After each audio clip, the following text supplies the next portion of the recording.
আসসালামু আলাইকুম প্রিয় ফুটবল ফ্যান্স।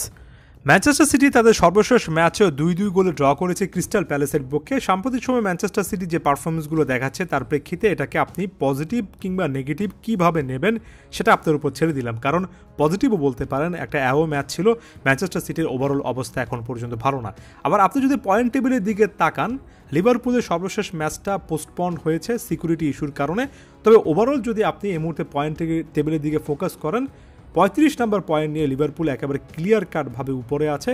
তবে চেলসি, আর্সেনাল, ম্যানচেস্টার সিটি এদের পয়েন্ট কিন্তু কাছাকাছি। হ্যাঁ, ম্যানচেস্টার সিটি একটা ম্যাচ বেশি খেলেছে, তবে দিন শেষে এই র্যাট রেসটা কিন্তু থাকবে। এবারের ইপিএল একেবারে ক্লিয়ার কাটভাবে লিভারপুলের পক্ষে চলে এসেছে, সেটা এখন পর্যন্ত হয়তোবা বলা যাচ্ছে না, যদিও অনেকগুলো জায়গা থেকে লিভারপুলকে আসলে ক্লিয়ার কাটভাবে ফেভারিট বলে মনে হচ্ছে।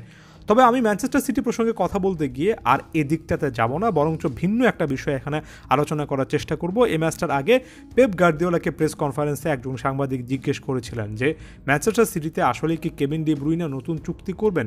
পেপ তখন ডিরেক্টলি উত্তর দিয়েছেন যে আসলে এই ব্যাপারটার সাথে আমি ইনভলভ নই এবং আমি আসলে জানি না কেভিন ডি ব্রুইনার ব্যাপারে কী ঘটছে, আমি এটার সাথে কোনোভাবে যুক্ত নেই।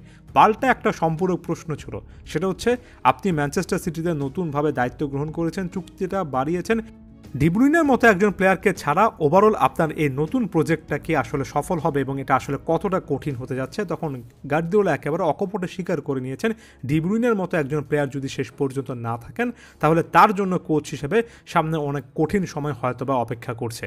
এই যে খুবই ক্রুশাল একটা ফ্যাক্টর, কেভিন ডি ব্রুইনা 33 বছর বয়সী অ্যাটাকিং মিডফিল্ডার, ম্যানচেস্টার সিটির ইতিহাসে এতটা ভাইটাল একজন প্লেয়ার। আমি শুধুমাত্র বর্তমান সময়ে ম্যানচেস্টার সিটির অবস্থার কথা বলছি না, ওভারঅল ম্যানচেস্টার সিটি থেকে যদি কেভিন ডি ব্রুইনা অন্য কোথায় যান তাহলে যে বড় রকমের একটা শূন্যতা তৈরি হবে। ওই যে বললাম, আসলে পেপ গার্দিওলা আসলে ম্যান সিটি এখানে বড় একটা বিপদে পড়বে।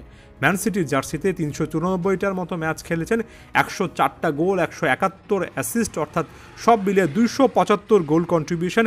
একেবারে ক্লিয়ার কাটভাবে চোখে আঙ্গুল দিয়ে দেখিয়ে দেয় যে ইপিএলে গত এক দশকের অন্যতম সেরা ফুটবলার, সম্ভবত একবিংশ শতাব্দীর সবচেয়ে সেরা একজন অ্যাটাকিং মিডফিল্ডার ইপিএলের কনটেক্সটে যদি তিনি না থাকেন, ম্যানচেস্টার সিটির মিডফিল্ডটা আমার কাছে তো মনে হয় অনেকটুকুই পিছিয়ে পড়বে। কারণ এখন পর্যন্ত রিইনফোর্সমেন্ট দেখতে পাচ্ছি না, এখন পর্যন্ত রড্রি কিংবা কেভিন ডি ব্রুইনার মতো আসলে এমনটা অসাধারণ সার্ভিস দিতে পারেন এমন প্লেয়ারকে দেখতে পাচ্ছি না।